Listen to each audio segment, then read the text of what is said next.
Recent একটা নিউজে দেখলাম এক ব্যক্তি তার নিজের মেয়েকে মশারিতে গলা পেঁচিয়ে তাকে খুন করেছে। তার কারণ কি জানেন? তার কারণটা খুবই অবাক।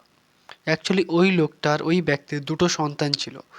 প্রথমটি হলো মেয়ে আর দ্বিতীয় একদম ছোট্ট কোলের সন্তান ছিল, সেটি হলো ছেলে। অ্যাকচুয়ালি ওই মেয়েটা জন্ম হওয়ার পর থেকে তার বাবা সেই মেয়েটার প্রতি ভীষণ প্রচণ্ড রকম রাগ ছিল, কারণ তার মেয়ে সন্তান হয়েছে। যখনই তার একটা ছেলে সন্তান হলো তখন তার বাবার মনে হলো, যেহেতু আমার ছেলে সন্তান হয়েছে তাই আমরা আর মেয়ের কোনো দরকার নেই। তাই সে মেয়েটিকে মশারির গলা পেঁচিয়ে নিজে হাতে খুন করলো।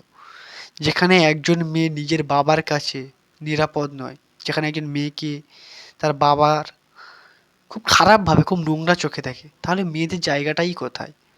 তো আজকাল মানুষজন কি জায়গাতে পৌঁছে গেছে যে যে কোনো মানুষ তার নিজের মেয়েকেও খুন করতে, মেরে ফেলতে এক মিনিটের জন্যও ভাবছে না।